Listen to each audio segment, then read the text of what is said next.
Lorraine, just an apology ahead of time. The storm took down a tree in my backyard, and the tree guys just showed up. So there's a wood chipper about 40 feet from me right now. So hopefully we'll get done before they get to the chipping part. But I'll keep muting. Okay. All right. Thank you. So I think we have everybody. Let me just check the. Everything else is okay? The house? Yeah, fortunately, it was just the back fence. Good. So the dog's pretty excited about that, but freedom. Of course they are. Right. No more Okay. limits. So I think everybody, everybody's here, as far as I can tell. So we'll start the meeting then, Sean. Good evening and welcome to this special meeting of the Board of Trustees. It's August 14th, 2020. And let the record show that the entire board is present.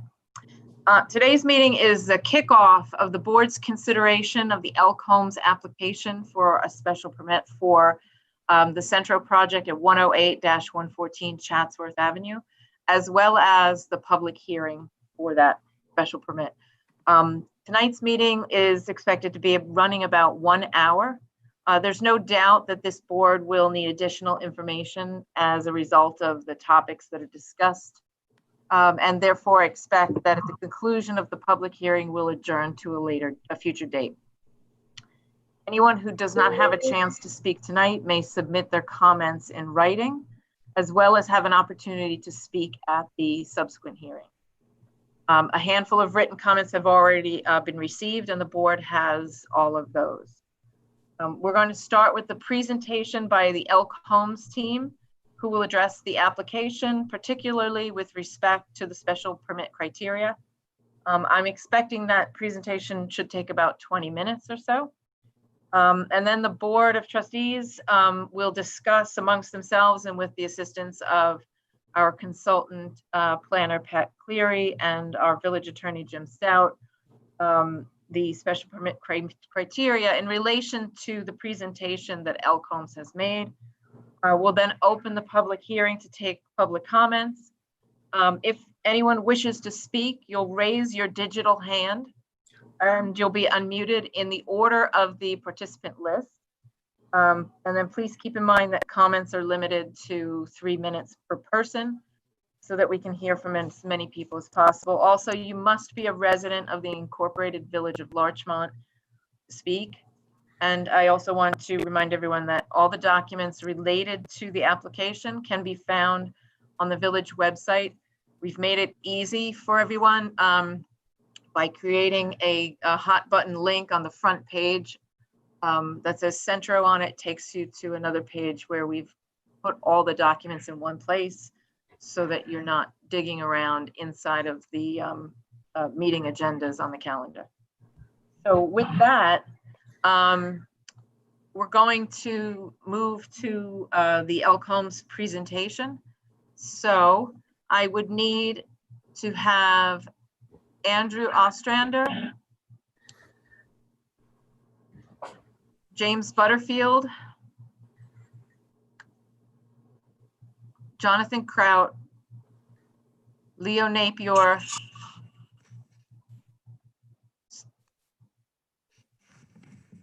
Gary, just digging through the list. Yep, they can come on. I would expect they're going to have documents to share for their presentation. I don't know which one of them will be doing that, so let's wait till everybody's up. And then they can let me know who's going to take the lead on this presentation.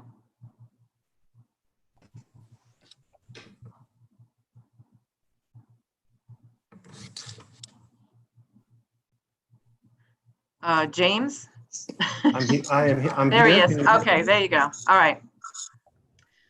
Hello, everyone. It's just slow loading you all in. So Mayor, I think James, are you? Jonathan Kraut will start the presentation. Jonathan Kraut will start? Okay, Yes. thank you.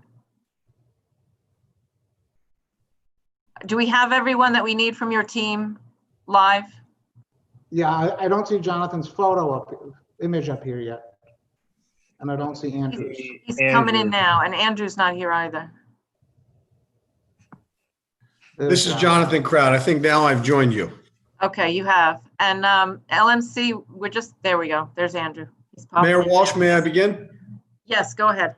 So for the record, as the board knows, I'm Jonathan Kraut. I'm a partner with the law firm of Harftis, Kraut and Pearlstein, and we represent the applicant.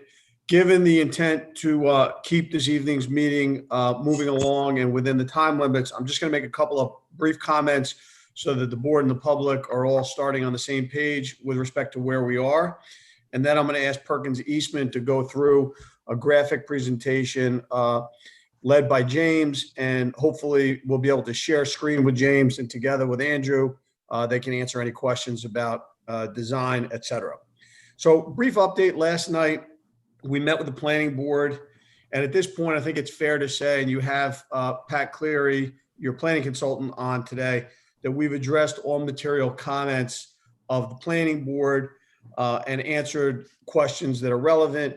We also, as the board knows, have responded to and answered satisfactorily all of the engineering questions that your consulting engineer, Mr. Salinitro, has raised. There were a few very minor open issues with him, predominantly relating to things that are normally addressed during construction, and I think Mr. Salinitro could certainly confirm that.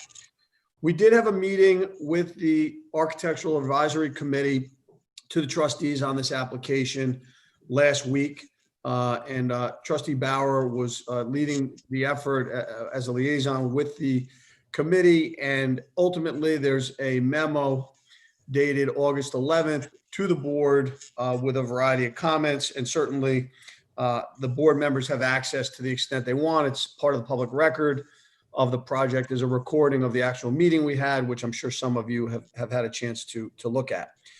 Tonight, Perkins Eastman is going to present a design that is our present application, and that was born out of an iterative process with the village through a variety of meetings and discussions and public comment, et cetera. We also, because it was raised specifically by the planning board, by the architectural committee in their memo, we're going to also show some information about a project that's 535 Carlton House, which is in Prospect Heights, Brooklyn. It was listed in their memo and comments as an exemplar. Obviously, this board's views on aesthetics come very much of the moment ultimately in the project. But I think it is important at the front end for the trustees to all understand that in terms of this project and its survival, which we all know has been pared down and modified, and it has really shrunk down to what, in our view at this point, is a small project, nonetheless important in the village. And I think it will have a beautiful and prominent role if it's built. But this project is really, over time, economically, both by the passage of time and by the reduction in economies of scale based on unit count and size, been cut to the bone. And the reason why that's important is because as we discuss architecture, I think the board has to understand also that the interior layout of units, the location of windows, the roof location, and the outer dimensions of the building itself are, at this point, they are really fixed points to discuss. So to be very candid, coming out of the architectural review, we certainly felt that what we had expected were some requests for what I would call aesthetic tweaks to the design. And I think read fairly, and certainly, I guess the view can be in the author or the reader's mind. When I read it, it really seems to suggest the beginning of a new journey to find the look that the trustees want. And speaking for the applicant, we very much want a design that the trustees like and that you want to approve. That being said, obviously there is a tremendous cost in the architectural work that's happened to date. we really genuinely feel like what we're going to present tonight, it does follow along on the advice and the iterative process we've been through with the village throughout. And I'm going to leave it to Perkins Eastman to give you some comparison to the project in Brooklyn that was referenced. Ultimately, you know, the Board of Trustees as a whole may simply say that the design that we have you like, and that maybe we were just talking a little bit past each other, and there are some tweaks that you'd like to see to it, and we can move forward. But really, what the board should understand, just to underline it, is that a change in layout of the interior units or window locations, things like that, is essentially a project killer. So, you know, we have to be at least thinking together collaboratively along those lines. So that being said, I'm going to ask James to share screen. I don't know if someone needs to authorize that, and then to walk you through the present design. And I think at that point, we'll be able to listen to public comment and then wrap it up with the board. Right. I assume, James, that you're going to be addressing specifically how it meets the criteria for the special permit for this zoning, and not restricting yourself to a discussion of architecture. We can Since touch. this is a hearing for the special permit, and architecture certainly is a part of that, but it's not the entirety of it. Okay. I think the presentation is structured with initiating with the conversation about sort of bulk and aesthetics. So I'll go through that first. Okay. If I can interrupt just 1 second, there's someone else who is logged in with my login, and you are listed as Lorraine Walsh. Can you please change your name, whoever you are, or we will remove you? It's Justin, I think. I don't know how. Yeah, it's you. You used my link, so you don't know how. You're on the phone. Yes. Okay, so the other Lorraine that has no image is the village administrator, Justin. Sorry, Right, folks. thank you. Go ahead. Sorry, James. That's okay. So as I said, I am sharing from my screen, Andrew, so I'll take care of that from here. Okay. A little easier for me to do it. And I might ask, as we sort of move past the building aesthetics, maybe I'll hand the presentation off to Andrew to go through the specifics that you requested regarding the special permit, if that's okay. So you can all see my screen, I trust? Yes. Yes. Great. So again, thank you. My name is James Butterfield. I'm a design principal with Perkins Eastman, also a resident of Mamaroneck. So I'm familiar, you know, obviously with the area and your lovely town. We're really actually very pleased to be presenting this project to you. We think it's an appropriate, beautiful addition to downtown. And I'd like to walk through the design with everyone so that we're all sort of working from a common understanding of what we've attempted to achieve in the building design. And that would be a point of departure for conversations and comments. So this is a view from Chatsworth Avenue looking across the street. You're seeing a portion of the facade visible from Palmer on the right. And some of you who may have been familiar with the development of the project over, you know, the last 2 or 3 years, certainly aware that the design has transformed quite dramatically from its earliest iterations, both in terms of notably the building bulk and also the building aesthetic. Early studies that were pursued by Perkins Eastman and our client approached the building with a very modern contemporary vocabulary. And that has shifted through interactions and recommendations from the village to a more traditional vocabulary and sort of touch point, at least for a building aesthetic. What we've developed here is what we believe is an appropriate transformation of a purely traditional building into something that has a contemporary feel, but also retains nods to sort of the classical motifs that were expressly requested in previous critiques and conversations we've had with the village. in addition to changes in the development of the building character and also the bulk, part of what we've done is to redesign the interior planning so that, for example, you'll note on the Chatsworth Avenue facade, very consistent approach to window placement. And that was a direct request that we've tried to abide by in this approach. You'll also note that the facade has a great deal of articulation along the Chatsworth Avenue frontage. So you're seeing an articulation vertically of multiple materials. So the building is predominantly brick. The lighter elements are cast stone. The brick is full modular brick. This is not a panelized thin brick application for this building. It's 100% full masonry construction, including the cast stone elements. They exist at the base of the building as a water table below the storefront. They define the residential entry, which is on the right-hand side of the image. Hopefully, maybe you can see my cursor. And they also pull out some important, what we believe are scaling features for the building, which are actually transformations of earlier versions of cornices and other detailing that the village had requested we consider. So while there are no actual historical quotations per se in the design, there are, I think, references and deferential nods toward building modulation that really try to introduce a degree of interest and scaling to the building. One thing I'd like to point out is because of the nature of the building construction and its facade, we are looking at a very deep exterior wall. So these shadow lines that you're seeing represent changes in depth of the brick and cast stone. They also allow us to feature a scaling device at the top story, which allows the building to set back a bit at that fourth floor.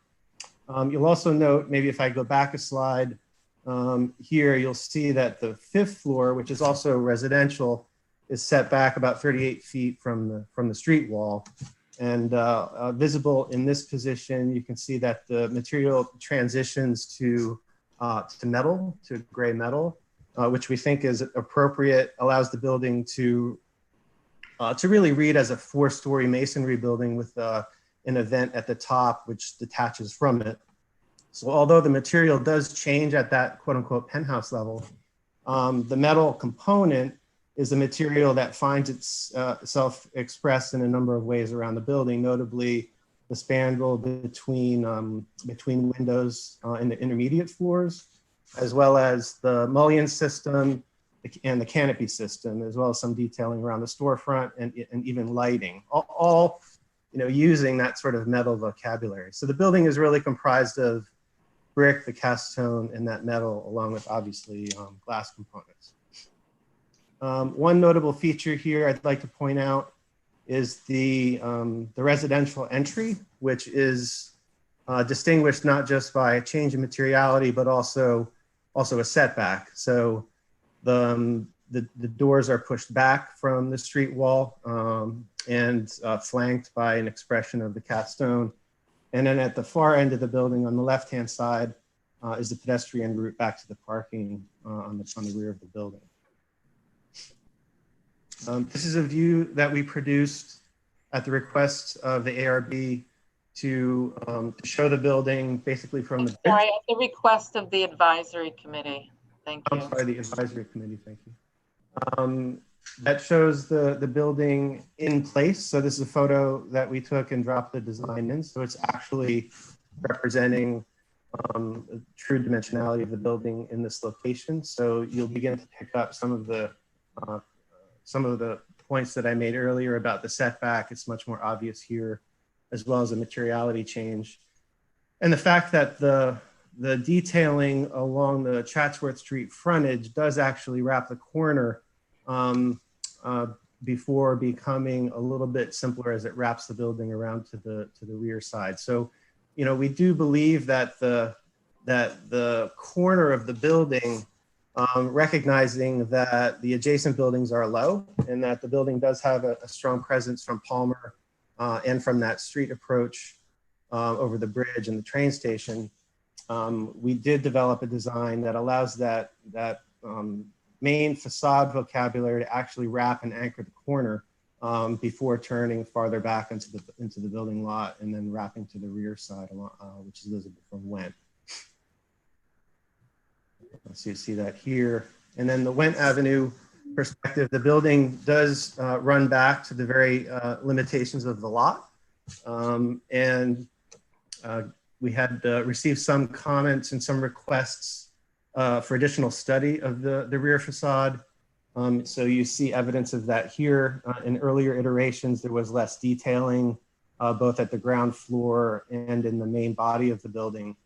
So here we've introduced some of the piers and panelization, if you will, of the rear facade, and that is now expressed. So the building does have a rear that responds, a rear facade from this view that does respond very directly to the vocabulary of the Chatsworth Avenue view.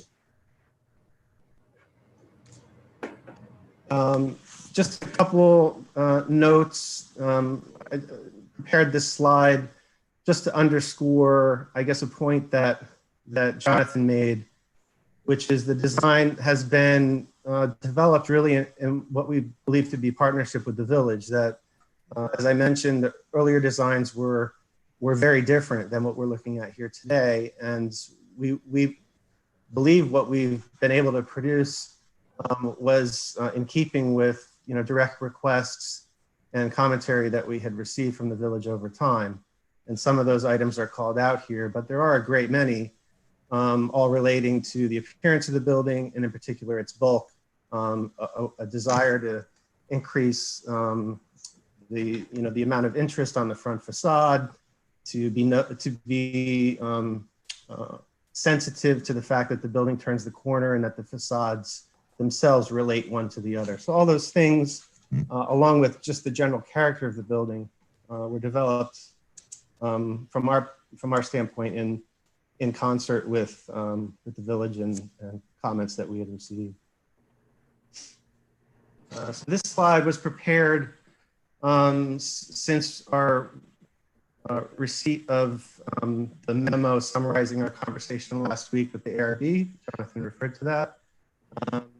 On the right-hand side is an image of 535 Carlton, which was the exemplar which was noted in that memo. The memo captured, I think, a lot of the commentary that we heard in our earlier presentation.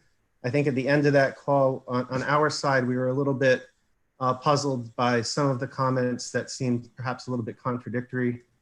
And also, maybe this is an important point to stress, that some of the comments seemed to be focused on details. For example, the cast stone itself perhaps could be reconsidered. We could study maybe how the building turned the corner, perhaps look at increasing landscaping, particularly on the rear facade, to the degree that that's possible. So kind of comments that were, in our view, meant to tweak the design, as Jonathan mentioned. And I think from our standpoint, that seemed appropriate, and we were kind of expecting that. One comment actually was that the design was very close. So, from some of what we heard, we were encouraged, but we also heard that the building needed to actually kind of transform itself more substantively. And I think the image on the right-hand side of this screen, which is the reference image that was provided to us, does represent, from our standpoint, a whole new design direction for the building. So this, from our standpoint, is basically asking for a redesign of the exterior. So that said, the building is in Brooklyn. Obviously, its bulk is considerably larger than ours here in Larchmont for this project. Also, the programming is different. It's affordable rental units. We're looking here at luxury apartments.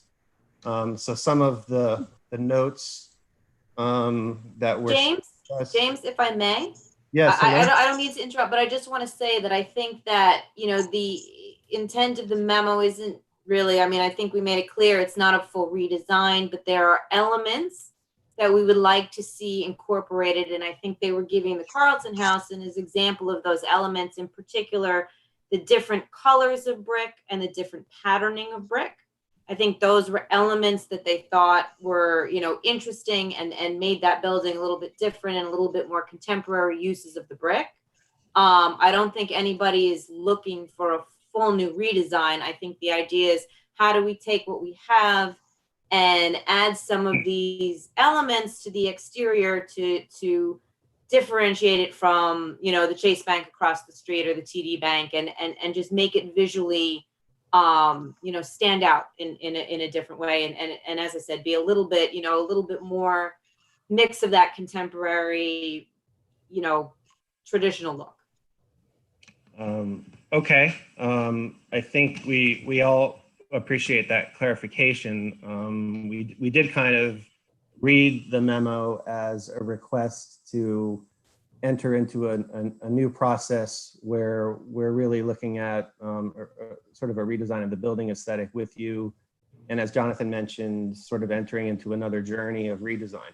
No, I think really, Jonathan Crowd, if I misconstrued it, I apologize, but I think that's why I made the comment that it could be interpreted one way by the author and another way by the reader. So it is encouraging to hear that maybe we are talking about some minor aesthetic tweaks. Yeah, the intent was really the aesthetics, and for example, I know they were talking about the cornice and maybe not having it turn the corner. The elements that they were discussing were not, to redesign the entire building, but it was, how do we take what we have and make it visually more interesting, and make certain changes. And they were providing, the Carlton House again as an example, particularly because of the different colors of brick. I know they had talked about that on the call.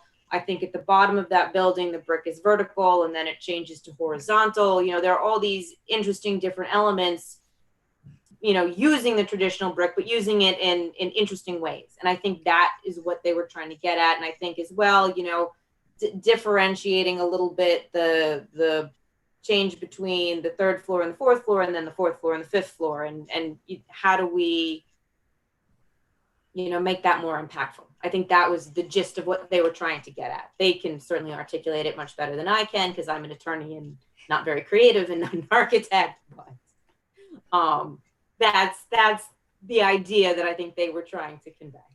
Okay. That does help. I think obviously what you're seeing in these two images is a building on the right-hand side that's, 4 or 5 times larger than what we're talking about. So I think some of the design decisions taken for 535, that approach of breaking down the building using a whole variety of different materials. Frankly, it looks like 2 or 3 different buildings that are kind of just mashed together. And having been put in the position myself of having to design buildings of that size in neighborhoods that are historic and of much smaller scale, that is a wholly appropriate response to try to modulate the massing, introduce different patterning. Even in this image, you could see 3 very distinctive patterns for housing fenestration. And that even a 4th, if you look at the setback of the sort of the metal penthouse here on the right. So there's a whole lot of variety in what is a very large building. From our standpoint, our building is a lot smaller and might not benefit from such a high degree of creative license and variation. That said, I think there is room for a conversation about brick patterning, for example. If I go to the next slide, I think what's shown here as a detail of the entry condition, where you see storefront to the right, the 2 residential unit facades above, and then the entrance to the building on the left. I think there are some cues here that we could look at. It might not be evident from the renderings that we've shared, or even your understanding of our intent for the design at a detailed level, but we did we do see actually a lot of potential for variety in the brick coursing that we've even designed to date. So I think conversation about expanding that would be very appropriate. I think there was a comment made about the nature of the perforated panels here. And to my eye, actually, it is kind of a nice feature, but the truth is those are designed to mask the PTAC units that are in the windows. So in our case, you know, we wouldn't want to introduce that feature in our window, although we do have some metal paneling that we could look at maybe detailing in a little different way from a patterning standpoint. I guess what I'm getting at is I think there would be an opening to have a more specific conversation about some of those details. And maybe that gets into the next, the next part of this conversation that I might hand it over back to Jonathan to talk about next steps. Before I do that, I did want to get to your requests that we talk a little bit more about the special application.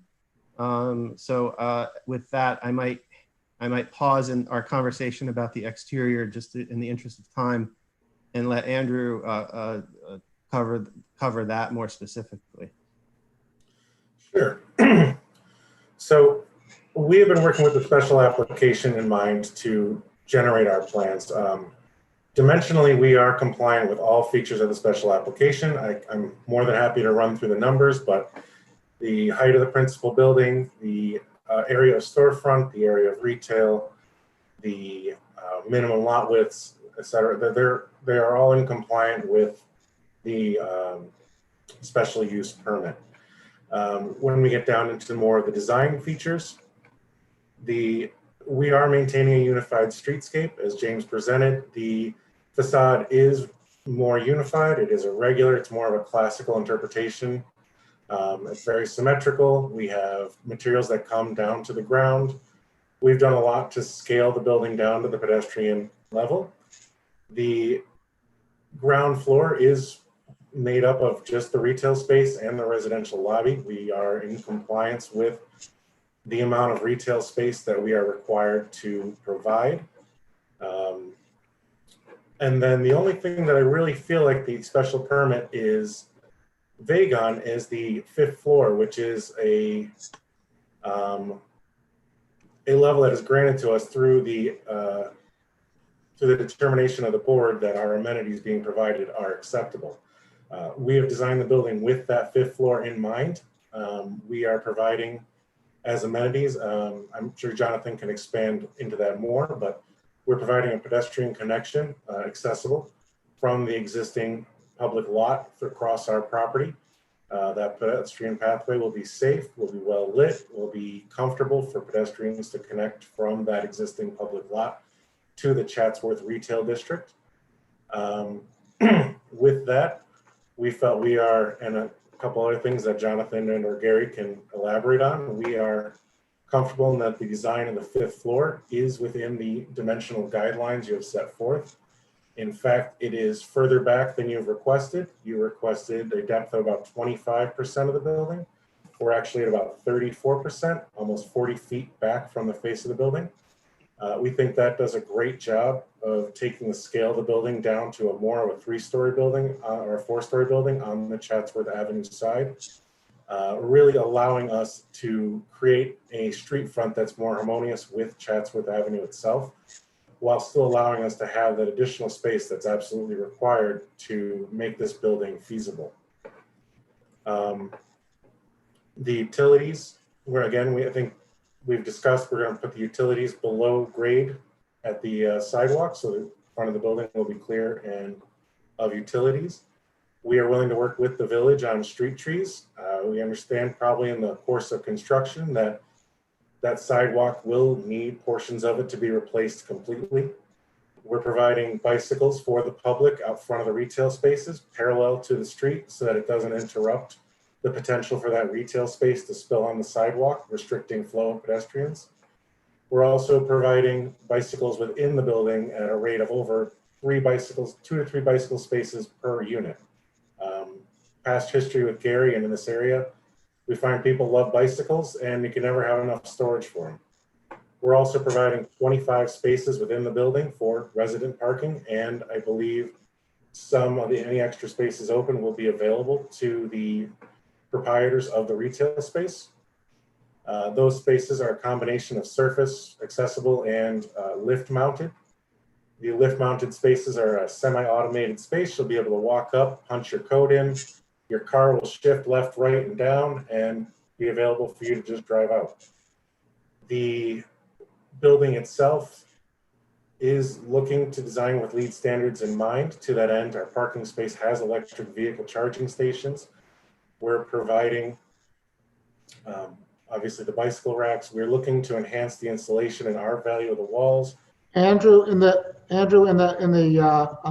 the mayor and the board want you to continue, I think a lot of this is covered in the planning Sure. board memo. Yeah, if I could, Gary, let me just say this, Mayor Walsh and trustees. There is a memo as part of the public record, July 23rd, 2020, from the village planning board to your board. And basically it goes through all of the special exception permit criteria. Some of them are purely objective, they're dimensional, and they're check the box. And I think if you read through that memo, you can see that we comply with all of the dimensional objective ones. There are some in there that are quite obviously somewhat in the discretion and interpretation of the board, such as such other design features the village board may require. And one of them that's open is specifically about the design being high quality, durable building materials that reflect the character of the village. I think as to those more subjective ones, it would only be fair both to the applicant and the board to listen to what the public has to say, and then obviously we can respond. Shortly said, I think we comply with all of the criteria from a legal standpoint with our application exactly as it stands. So with that, unless the mayor thinks otherwise, I would suggest we take public comment. Well, I would suggest we move on to a discussion between the board members and go through how you do and don't meet the criteria and what criteria we still need to have the board get further information on or discuss or get clarification from you before we move on. Since obviously public comment is very important, and it'll be important to the final site plan and design of the building. The special permit is what we're here for tonight, and the criteria of the special permit need to be clear to the board, and then we can take the public comment, which will allow everybody to understand where things really truly stand. So it is already getting quite late.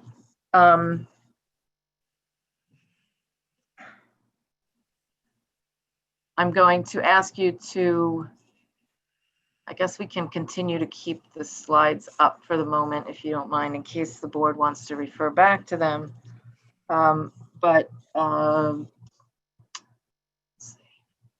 Village board, you with me? Like, village board should unmute themselves for the moment if you can. Yep. So Mr. Crowd is correct that there are a number of what you might call quite simple criteria that, you know, it's easy to determine whether or not they're compliant or not. Dimensional regulations. Is it in the right zoning district? Will it enhance the business district? Is it in the right location? Does it have the right minimum lot size, et cetera? Those we can rely on the planning board's memo for that information. So I'll move to the items that are still sort of outstanding and that are clearly within the purview of the Board of Trustees as regarding this special permit. So there is in 371-51N a required provision of municipal parking. In 371-51N9, there is public amenities commensurate with the zoning density benefits. And that's for the 4-story building. Then we have 371-51N10 for an additional partial fifth floor subject to public amenities in addition to 2751N. Sorry, that's the setback rules. And I think it's clear that they comply with all of the setback rules. 371-51N11, off-street parking requirements. There's a conversation that we need to have. I know that it's gone, I think, Mr. Cleary's memo to the board identified a deficiency in required off-street parking of 3 spaces. The applicant has proposed that they are deficient only by 1. So I'd like to have a little bit of a conversation about that. The board also determines the suitability of awnings and canopies. So I'm not sure that the architecture is at a point yet where we want to get into a broad discussion of that, since it may evolve somewhat, and that can be one of the final points on the checklist that's taken care of. It has been briefly touched upon and stated that the building will be built with LEED certification standards in mind, but the requirement is actually that it be built to LEED certification standards, not necessarily receive the official certification, but built to those standards. So we'll need some further clarification on how this building is meeting all of the LEED certification standards. And the architecture the architecture of the project is approved by the Board of Trustees. Does not necessarily have to be approved as part of this special permit, but it makes sense that we get to a point where both the board and the applicant are comfortable, so that we are sure that we're working with a viable product. So for those items, I'm going to ask the board, I'm going to ask Pat Cleary and Jim Stout to jump in and help us here wherever we might have issues to discuss. I'd like to start with the, briefly with the off-street parking requirement. So we had a conversation, I believe,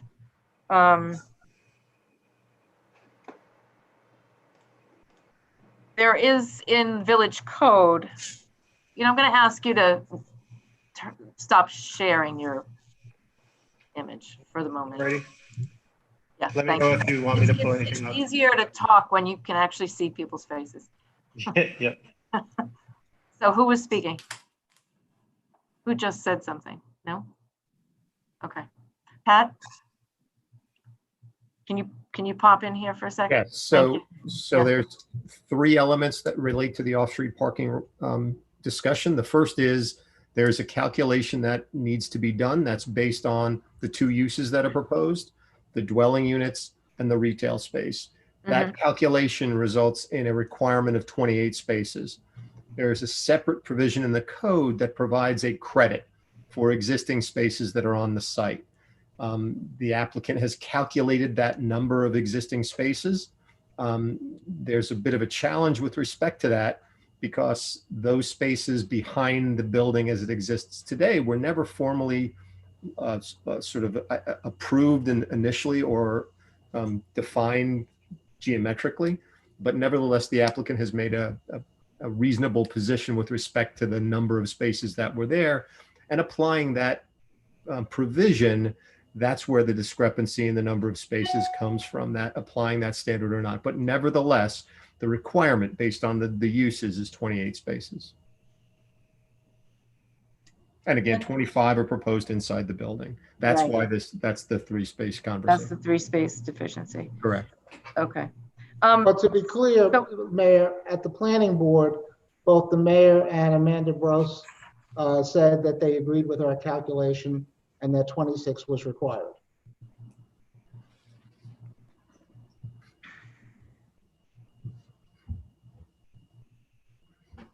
Well, Jim? So this is Jim, and I'm not aware that Amanda Brosi said that she would have had to have done a mathematical calculation, but I'll certainly follow up on that. Well, The mayor, I Jim, don't think the mayor so was there. we had provided that mathematical calculation as well as supporting materials, which is what led her and Pat to that conclusion. Yeah, I mean, I don't, of course, Jim can certainly circle back, but we were at the meeting and that was the conversation. By the way, the third element in this is that the code also provides for the purchase of required parking spaces as well. So there are ways to interpret compliance in 3 different ways here. okay. I'd like to clarify what was actually stated at the planning board meeting. Number Well, one. Pat, you were there. Is that what was said? So I don't want to speak for Amanda, so we'll clarify that for you, Mayor. Yeah, well, that's easy enough to clarify. Yep. The question then is, in terms of the special permit, which is the reason we're here this evening, that one requirement sort of straddles both the planning board and the board of trustees. It does. So ultimately, who determines whether or not that criteria has been met? So there's an interpretation that needs to be made. Typically, it's your building inspector that would determine compliance with the code. And then you would apply that interpretation to your implementation of the special permit criteria. Okay. And then the way the code is written, not this particular zoning code, but the code as far as payment in lieu of parking. Yep. To make up the deficiency. I understand that gets referred from the planning board to the board of trustees to approve that. That's correct. So we're going to just clarify with Amanda or with the record. And with Frank. And with Frank, Yep. the building inspector, and then we'll revisit this. But this just seems like something that just needs to be nailed down a little bit, and then we'll be fine. We can move ahead from there. I think the main portion of what needs to be discussed and needs to still come to some sort of place is the amenities that are required in several places in this code, as well as obviously the architecture, which you've just spent a good deal of time covering. Now, what we've done is the board had conversations with some of the architects from our architecture review board, and several of those architects have volunteered to be advisory to the board of trustees and meet with your team to bring the final design to that sweet spot. And I think that you're correct in saying that that they felt, or many of them felt, that it was close. But there's some work that needs still to be done. And that's going to happen in meetings with the advisory committee and the architecture team of ELK. There's constant communication because the architects advisory committee also includes 2 members of the board. So we have that communication back and forth. You can, we felt that this was going to be the most productive way to get to that point in the shortest amount of time. Hopefully the follow-on meeting that you will have with that committee is going to take some of the comments that Trustee Bauer shared and move this a little bit further along so that board can get to the point of feeling that we have the final aesthetic product that we're looking for. As far as the amenities, we have several requirements. So one requirement that has does appear to have been met is the requirement for the public access way. So you have proposed what is essentially an 8-foot wide walkway. It gets a little narrower I think in one spot. It widens up again as it approaches the Chatsworth Avenue sidewalk. That complies. The only issue left with the walkway would be the design elements. And I know that the planning board had some questions and comments, and I believe that you presented to them some further information about the paving, the separation between the walkway and the adjoining property, the safety bollards, etc. So that's very helpful.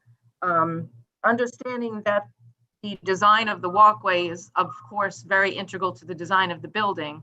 And so the design portion of the walkway is going to be considered as part of the design of the building. And when we get to the point of the entire architectural approval, the walkway will be, the design of the walkway will be part of that. But I think, as far as I can see from the comments from our consultant and from the planning board, the criteria for that accessway has been met. And then we have the public amenities commensurate with the zoning density benefits. And we have benefits for the base 4-story building, and then additional benefits which need to be applied for the additional partial 5th floor. We had at a previous work session discussed a memo from our planning consultant, Pat Cleary, to the Board of Trustees, laying out what he thought was an approach to calculating what could be some amenities. And so since this was your opportunity to present to us how you comply with the criteria for a special permit, we'd like to hear from you beyond the pedestrian walkway, what are you proposing to the Board of Trustees as your amenities on this project? Jonathan, if you don't mind, I'll jump in here. Sure, Gary, that's fine. Okay. Good evening. So there are amenities. So I think there are two words that are critical in that question, Mayor. One is what are the amenities and what is commensurate? And I think both of those have to be addressed concurrently. There are several amenities built into the special zoning district that are required of the project. And those include the walkway, the elimination of utility lines, the provision of an affordable unit, and the compliance with, which we're a little vague on this right now, LEED standards. Beyond that, we're making a substantial investment in stormwater systems for both stormwater and groundwater that are well beyond what is required by both the village and New York state law. And then we made a further adaptation at the request of the village engineer to change the Cultex for the detention system from Cultex to concrete chambers. In addition, we've been asked to provide a traffic control system on the right-of-way, which is for the benefit not just of our building, but of 1912 Palmer and 65 Went. And I think that is a cost that we're bearing. So I think all of that are amenities that we are providing to the community at very substantial cost.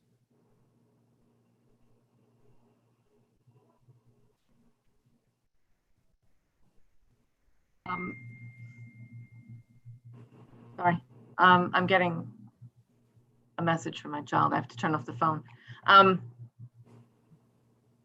The law requires certain things. Zoning code requires certain things, both of this proposal because it's in this special zone and just in general. while they may be amenities to the village in terms of the new zoning has requirements that in the 1920s didn't exist, and therefore we are improving the situation, they are not amenities as directly expressed in this law. The amenities that this village board has to consider are amenities that would be in exchange for the consideration of the density beyond that which would otherwise be as of right, so to speak, if that's the right phrase. So let's just, go ahead.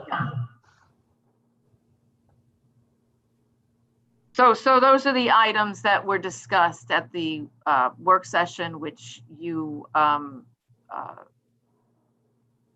were at. I don't think you participated, but you were at that work session as an observer, where Mr. Cleary laid out those issues. We have 2 levels of amenity that need to be determined in order for this special permit to gain the approval of the Board of Trustees. It's written into the law, and there's really no way that we can consider items that are required by the zoning code to stand in for those amenities. So I'd ask you to address those particular issues. Well, I think the stormwater system and the groundwater control system, far in excess of what is required by code, with an upgraded water detention system as requested by the village engineer, is a very substantial investment and is far beyond what is required by the law, the village code, and New York state law. So you want to just talk about that, for example? Well, I'll address that question. I have a question then for Mr. Cleary. I assume that it is usual that in site plan review, there are things that are requested by consultant engineers and other consultants that go beyond what is the base level requirement in zoning code. Is that true? Sure, and the evolution of a site plan often involves modifications to things like stormwater plans to address deficiencies or issues. Benny's, I know, on the line here, but meeting the requirements of, if Benny had established a threshold level and the applicant had come back and said, I can meet that, but I want to do more, that's clearly an amenity. To do the typical negotiation with the village engineer to satisfy the stormwater management issues probably is not an amenity. It's doing what any applicant would normally do during the site plan review process. Well, so just to follow up on that, so we're all clear, we did do more than the baseline because the village engineer asked for a concrete chamber in replacement of the plastic Cultex, which were exactly what was permitted on the adjoining building in 1912 Palmer. So we made agreed to make a substantial incremental investment. But I want to go back to the predicate to your question, if I can, Mayor, which is, if you're asking for something beyond what's in the code and we agree to give it to the village, that doesn't count because you otherwise had the right to ask for it. Well, and I otherwise had the right to say no, because so I don't think that, you could ask for anything and say, well, we would normally, you being the village, not you being the mayor, you would normally ask for something as part of a site plan review, but if it helps the village and if it's for the benefit of the village, the new, and I'm paraphrasing, but the new law talks about the value of making infrastructure improvements. And clearly, we are improving the stormwater and groundwater conditions on Went Avenue by what we now have an uncontrolled environment. And we are doing that above and beyond what's required by the law. And it's not fair to say that if you do something above and beyond the law, well, we could ask for it anyway. Well, then that's true about anything. Then you could ask for anything, and then then we're not giving anything. There's The no one limit. comment, if I could, Gary, the one comment, Mayor Walsh, that I would just add in, and this board listened to it, is you literally listened to hours of your constituents speaking about the drainage patterns and their concerns with surface water in the immediate area of the project. So when we, internal to the project, discussed the use of the Coltex, which are very commonplace. I mean, they're used, I don't want to say on every project, but they're used on virtually every project.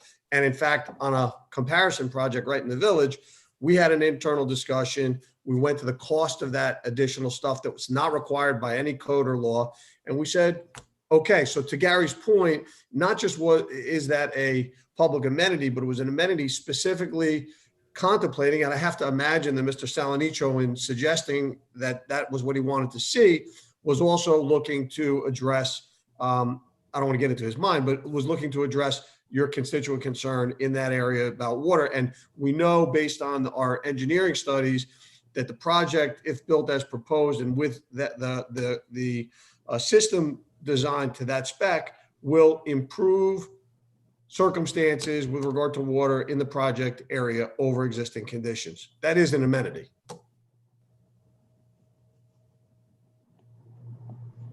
I have asked for Mr. Salanicho to be unmuted, so we'll wait. I'd like to get his input on that issue.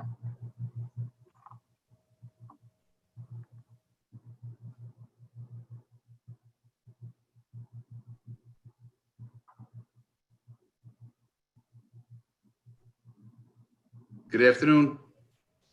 Hello, Benny. I was just an innocent bystander watching the goings on.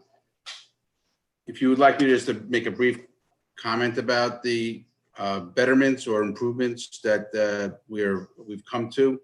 With help. Yeah, we had many discussions about the type of drainage structures to be utilized for this site. The site is, as we all know, is very, very limited. There's not a lot of room for typical Coltex. So there was a recommendation that actually benefits both the project, more so for the project, access for maintenance that Coltex just don't simply provide. So it was a recommendation, and if you look at the review memo, it was a recommendation to consider utilizing concrete structures. I got to be honest with you, I don't see a tremendous cost differential between what was proposed and what we're seeing now, number one. Number two, in order to meet some of the other questions regarding the drainage overflow and the collection of the roof leaders and the sump pump, I don't think there was much of a choice. So I think the comment about going from one type of product to another is really the benefit to the project itself. It doesn't benefit the village at all. That's my opinion. Thank you. Thanks for chiming in. If you're gonna, you mute yourself for now, but if you'll stick around in case an additional question comes up on that point. But I mean, we can all go back and we can have Benny and Pat prepare additional comments for us. But it's clear that there is a requirement written into the law, which I'm sure certainly the board, and I'm sure as well the community, which you've been referencing, expects. This building is a departure from the regular zoning code. The zoning that was created allows for a certain size, but it allows for it under the auspices of a special permit. And that permit requires public amenities commensurate with the density for the base 4-story building, and then additional amenities for the partial 5th floor. And it seems like, although we have, through the memo from Pat Cleary and through our conversation at a work session, which you witnessed, had an open discussion as to what those amenities might possibly be. You have come to this evening's meeting for this special permit with the approach that we're getting what we're getting and that's it, and you're not bringing anything else to the table to address those requirements of the law. I'm not sure I would agree with that, what you just said. Okay. Okay, and if I've come across as being doctrinaire, I apologize. I'm trying to make clear, as I have in other memos to you and emails and other exchanges, that we're providing substantial benefits to the village, both as required by the law and as not required by the law. And I don't want to be a civil engineer. Benny's on here, but the code, both the village code and the state code, says that if you have a fully developed impervious site, we don't have to invest in a stormwater and groundwater control system. That's at the discretion of and the request of the village, and the discretion and our ability to provide it of the applicant. I don't know how you can take the view that us doing what is not required by law, but is above and beyond the law, is not of value. I don't understand. So maybe you can explain so I can be better informed. I think we just clarified that point. The law requires certain basic items. The project itself might require more because it requires a specific approach, which Mr. Cleary and Mr. Salinitro just laid out for us. So I'm not being argumentative. Is it a benefit, as Mr. Salinitro just stated? It's a benefit to the building. Okay. So maybe it's a benefit to the village as well, but it's not an amenity as described in the law and as we have discussed in our memos and work sessions prior. If you're just wanting us to understand that there are values that should be considered here, that we can accept your point and we can move on. But what we need to do is find out if there's something that we're moving on to. That's what we need to know. So okay, I'll try to turn down the temperature, at least my own. Okay. Yeah. I'll tell you what I thought where we were, and see if that's what you're thinking. If there's a way to communicate this. The law requires, and I'm speaking, you have it in front of you. You know, at the work session that you referred to about 6 weeks ago, there were several comments made that the law requires substantial amenity fees. And that was corrected now to recognize that the law requires commensurate fees or commensurate amenities. It's our view that something that's of a benefit to the community, which is not otherwise required by the law, is a benefit to the community.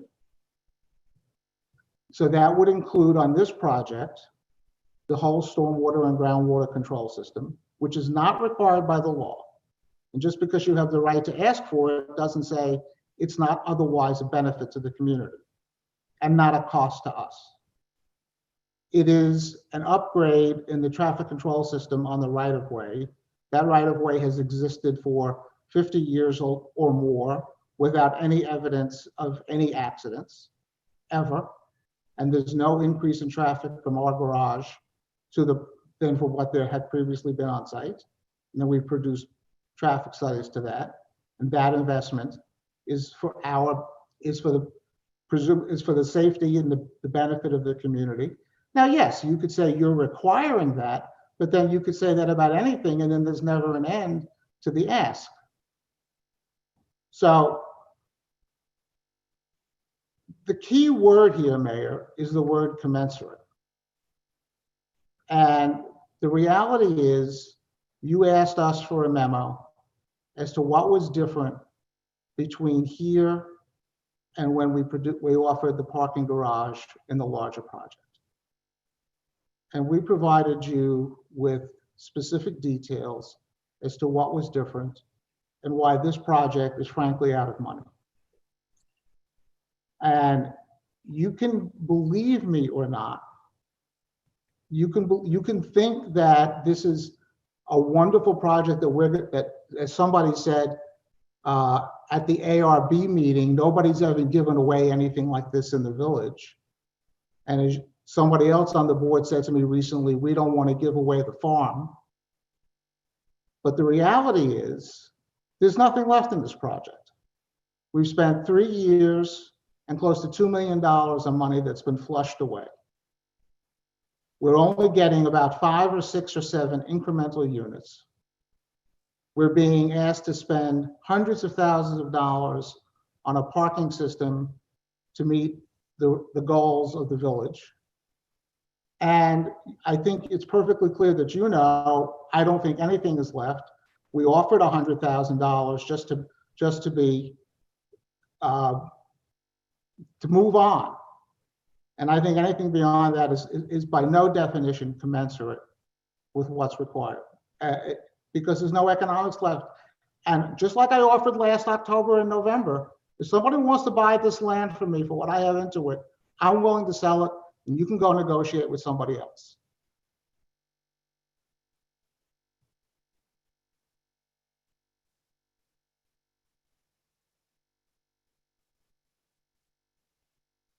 I would say that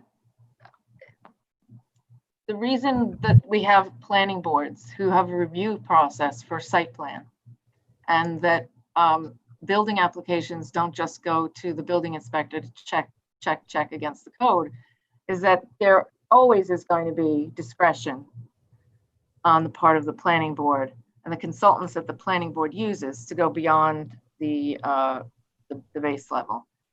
But I want to correct something that you've stated twice now, is that there are 2 places where it discusses, the code discusses the benefits and the amenities. The first is number 6, where it does say commensurate with the zoning density benefits that are achieved. And then there's number 9, which deals specifically with the partial additional 5th story. And it says, if the village board determines that public amenities being provided, quote, sufficiently exceed those that the board would otherwise deem adequate. So that's why I use the phrase substantial, because sufficiently in excess to me means substantial. Now, no one knows what that, what is substantial is going to be determined project by project. I understand that this project in no way resembles the original project that we had before us back in November, December, January, and that we all have to acknowledge that when we look to determine what amenities are commensurate with this density benefit, which is quite different from the density benefit of the previous proposed building. But we still have to consider that. And it is still something that this board has made clear that is important for our approval. So I would ask that you also include in your consideration that this project was initiated at the request of the village. This project was initiated by people on this phone call reaching out to me and saying, would you please come into the village and buy this property and buy 65 Went Avenue? And I said to you, people on this call, I will only proceed if you let me build 4.5 stories above retail. And if you don't want to do it, I said 3 years ago, then that's okay, and we'll just end this conversation, because there's no way the economics works without that. And over the course of 3 years, I've spent more and more money and had the project become smaller and smaller. And now we're having a conversation about what's commensurate or what's substantial or what's giving away the farm. I think that is completely out of place with what the history of the project is. You offered to be my partner, And now you want to be in my pocket. And I'm going to be direct about that. Gary, if I could just interrupt for a minute. No, Jonathan. Gary, if I could just for a minute. Mayor Walsh, I listened to what you read. I was reading it myself in the statute, and clearly there's what some lawyers would call a savings clause or a catch-all that's built into the statute. And clearly, depending on the scope of a proposed project, if I were sitting on the board side of the dais, I would have a very different view of this if it were an 8 or 9 story building or even a 7-story building and it encompassed, a larger piece of property. But I think that, and Gary, don't shoot me. I apologize for Gary's ire, but I do understand it at least. And you are correct when you say that as a lawyer who's been doing land use for, over a quarter of a century, I have had projects over and over and over where a municipality literally has asked my client, the developer, to replace sidewalks on the other side of the street from their project, where they have asked them to connect people's utilities that are outside of a subdivision to a new sewer system as part of getting the subdivision, where clearly they were not required by the law. And you are correct that there is always that give and take where, there's a saying, the application is owned by the applicant. But that doesn't mean that the boards can't use their hands on the clay to change the application. But I think that what we're struggling with here is the vision that started. And I understand if as a political body exercising its discretion, listening to constituents, that this project did change from what even some members of the board might have originally envisioned. But we are collectively where we are.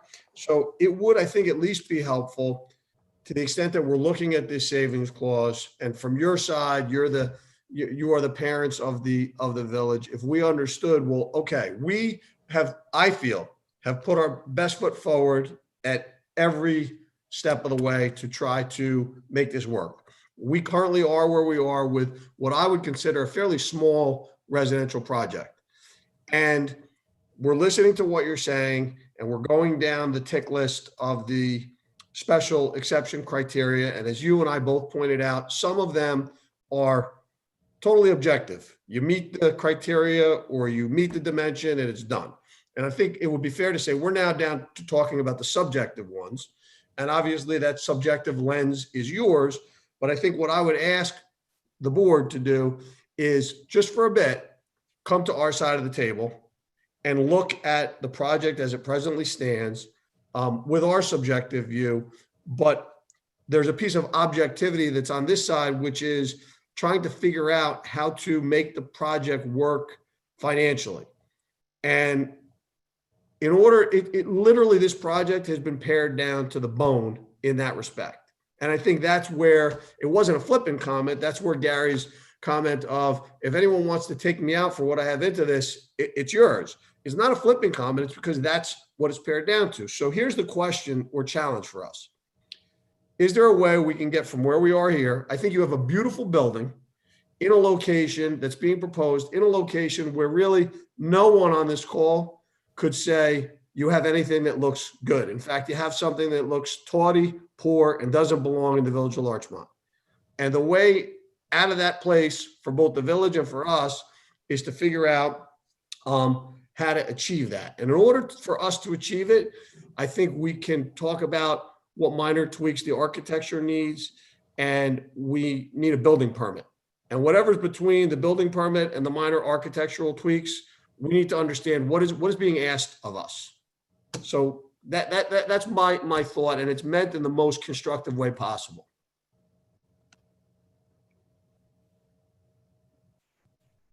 Thank you.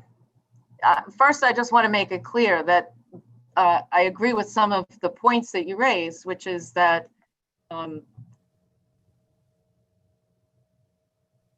we would like to see an attractive, successful, vibrant building in that space. And this board has been scheduling special meetings, set up an advisory committee for the architecture, which is meeting frequently. in order to get to the point where we can give an approval that we feel comfortable with and that we think is right for the village. That is our intention here, and that was our intention this evening. I thought that the memo and discussion that we had at a previous work session regarding amenities was pretty clear. I thought that it was apparent that the members of the board felt that the proposal that Mr. Cleary put forward was in the right ballpark. And I thought that that was where we would jump into our special permit meeting as it relates to amenities. And that's where we would start moving this project forward. So I have to say that I'm a little disappointed that an hour and 20 minutes in, we are where we are, because I thought that we were quite, that we had basically laid that out several weeks ago. So from our standpoint, I think that's where the board has left it. Well, at this point, Mayor, just so you understand, you're asking, I know that Trustee Bauer tried to minimize the changes and the process that is being requested. But if you looked at the videotape of the ARB meeting 10 days ago, and if you read that memo, we're talking at least some people on the ARB subcommittee, not sure if that's the right word, are asking for a complete transformation of the architecture of the building. To go from what we have now, which is viewed as static, to dynamic, whatever that means. To go from looking like a suit to corduroy, whatever that means, okay? To change the materials, fine, we can do that. We don't know what kind of open-ended process you're asking for in terms of cost, duration, materials, and to suggest that a one-sided conversation is something that everybody agreed to in the context of, I said we made clear our position. yeah, and I'm That's making what clear I our position. And I'm making clear our position. Our position is we have an ill-defined, open-ended, indeterminate process that in the past, we have followed 7 separate times and has been 100% unsuccessful each time. And I'm going to interrupt and ask Andrew to put up first what happened in the fall of 2018. We are not putting up any further presentations. Mayor, I think we Then need it's not, to get then to it's not a public useful comment. conversation. I'm sorry, Jim. I think it is a public hearing, and I think unless the board members have else to say, we really need to get to public Get to the comment. public Public comment, is the and right- then we'll adjourn and see where this goes. So I'm going to ask LMC TV, please, to mute the presenters who were just up, and we're going to ask anyone who is here and wants to speak to raise your hand. But first I need to make a motion to open the public hearing. I need my board to unmute. Thank you. Do I have a second? Second. Okay, all those in favor? Aye. Aye. Okay. So now anyone who wishes to speak, please raise your hand. And LMC TV, Stephen, you can unmute them as we have Frank Grant popped up. So let's unmute Frank Grant first, which may be Frank or it might be Saret. I don't know. Yeah, Hello. well, yeah. Hi, can you hear me? It's Saret. Yes. Hi, Saret. We hear you. Hi, Frank is right next to me. Okay. Hi, Frank. Yeah, Hello. interesting discussion tonight. I thank you all for that. I submitted things in writing with my 3 minutes. I'm not going to actually read that into the record, but you have it there. We have it. Yes. Yeah, I think the most important thing that came out tonight was twofold. One, is something that you, Mayor, keep reiterating, is that there are two levels of amenities that need to be met according to the criteria. One for the building itself, as proposed, a 4-story building, and second, the additional amenities that need to happen for the 5th story. And there are two things that I see as that. The two things that Gary has identified as amenities, which are the improvements to the groundwater and drainage. Clearly, I have been a mover on that all through this process, and certainly we appreciate that the village consulting engineer has identified a workable solution so that we don't end up with a problem that happened on Palmer Avenue.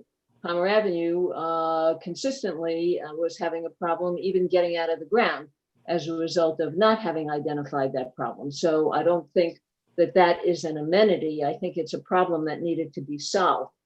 And second, related to the traffic controls coming out of the easement, all the people that have consistently spoken about safety on pedestrian movements on Went Avenue have had concerns about all of the movements in the prior project, and certainly on this one, where they're all concentrated now in one 10-foot easement, as to how they would be mitigated. So I would put those two categories in mitigation, not in something that is called an amenity, and move on from there.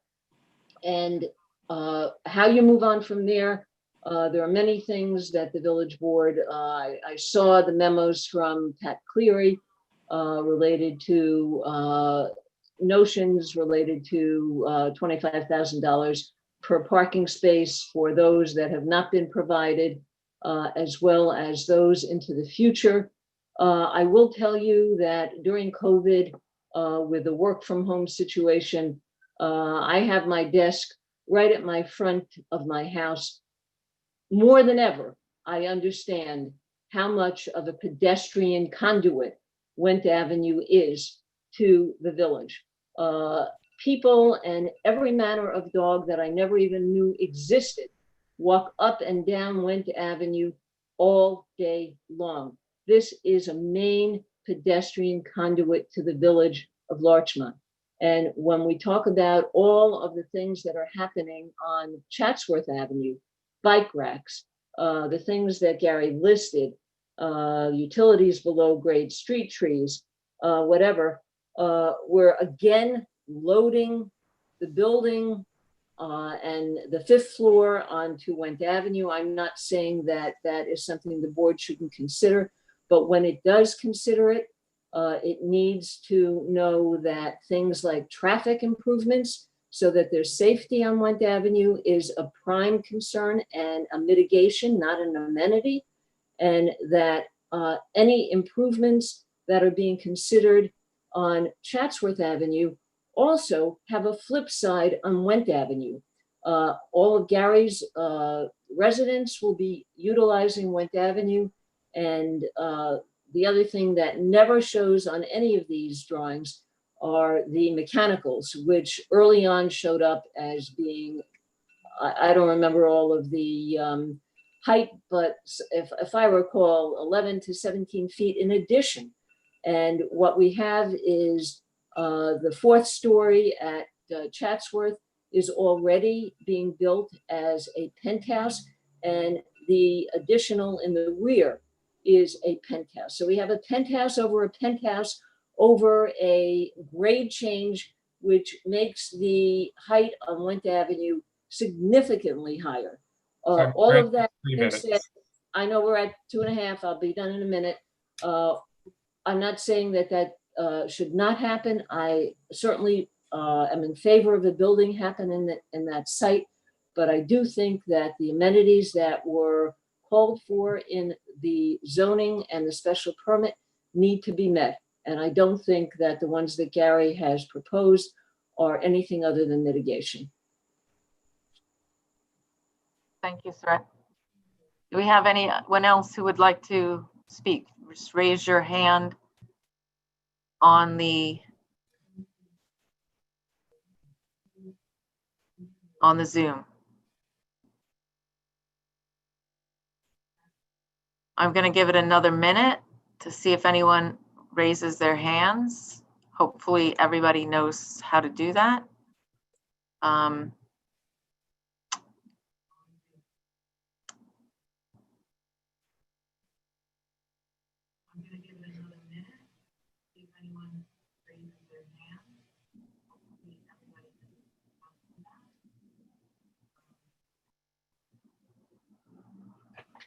Okay, so we don't have any other raised hands. So I'm going to let everyone know that you can certainly submit written comments. Hopefully it's not because we don't see you or we can't let you in somehow, but you can submit written comments. Please send those written comments to villageclerk@villageoflarchmont.org. I'm going to ask that the ELK team continue to work with the Architectural Advisory Committee.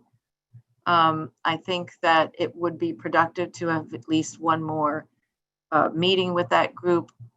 Hopefully then there can be a better understanding from both sides as to what the committee is suggesting.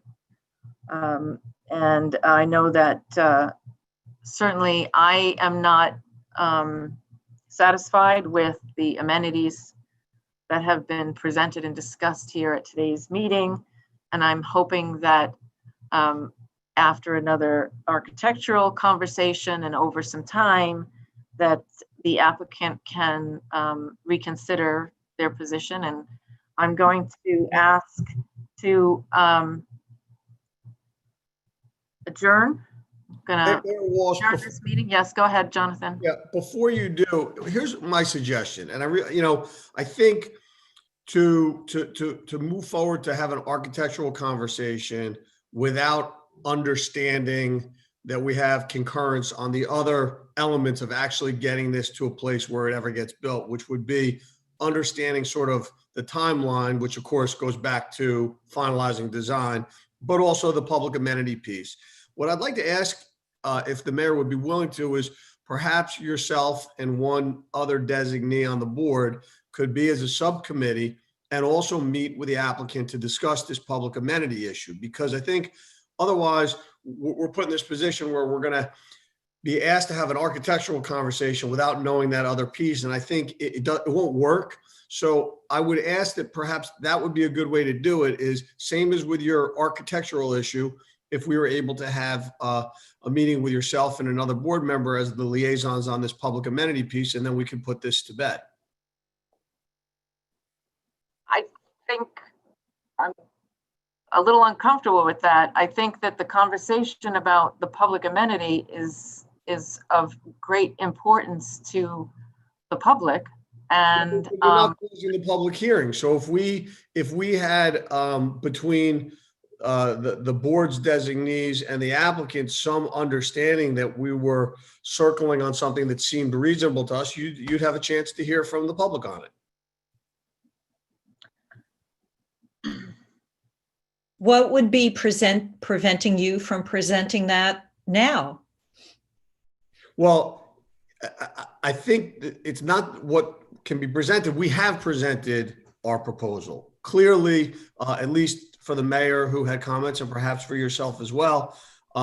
It didn't feel like it was what you wanted or enough. So I think, one of the comments I also heard, and I don't remember where it came along, but it's correct. We're in a public hearing. These are difficult times with these Zoom meetings. So it's not really a good forum to get at least towards a consensus between the applicant and the board as to what we're looking at. So that's why I think it makes perfect sense. Same as we wouldn't take up the public's time having a 2-hour meeting on architecture, is let's see if we can have a meeting between a couple of board members and the applicant to bring this issue and wrestle it to the ground. It's my suggestion anyway, and I hope the board would take it up. I would suggest that instead of communicating with a board member or two, that you could perhaps communicate with our planning consultant, who knows full well how the board feels, and probably has a good sense of what might be a reasonable approach to bring back to a public hearing. I just am not comfortable with having conversations without the full board and the public. So so if you would take that approach, and I also would think it would be helpful to move things forward productively, to have schedule another meeting with the Architectural Advisory Committee. I hope that you'll take that opportunity. I'm going to ask for a motion to adjourn the public hearing. Let me just check the list of people again. Okay. No hands went up. And I'm going to ask to adjourn it to, now we have to figure out a date to adjourn it to. So board. Yeah. Let's grab my calendar.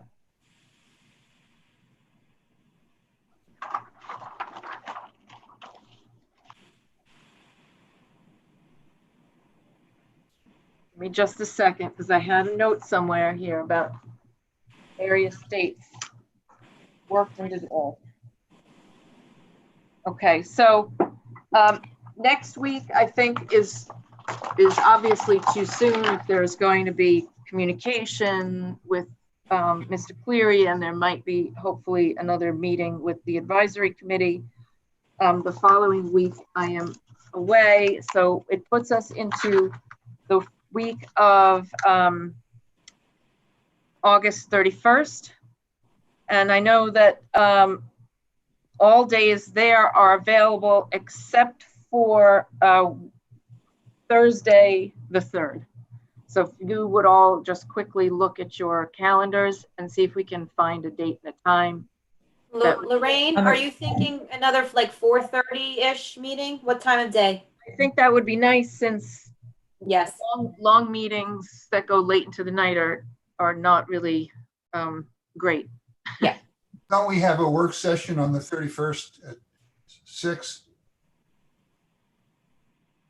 Hold on, got to get to that. We do have a work session on the 31st at 6. We can, so, but the 31st would still be available.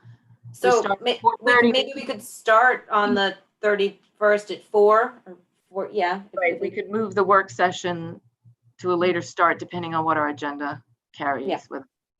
That would work. So does that work? Yes. 4 o'clock on the 31st? Yes. Yes, and Bubba? Okay. Yeah?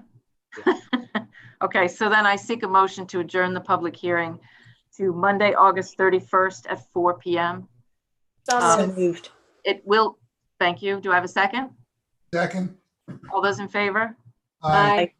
It will be via Zoom again, as per the governor's executive order extending the virtual meeting through sometime in September at this point. Okay, so thank you very much. And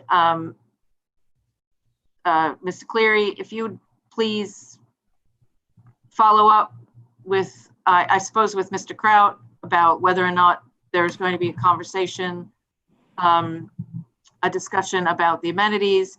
And you can also, through Trustee Bauer, Mr. Kraut, schedule another Architectural Advisory Committee meeting. And we'll reconvene on August 31st. Very well. We will reach out to Ms. Bauer as well as Mr. Cleary. All right, thank you very much. Thank you. All right, thank you everyone for joining us tonight, and good night. Have a good weekend. And everybody. Thank you, Mayor. Thank you, everyone.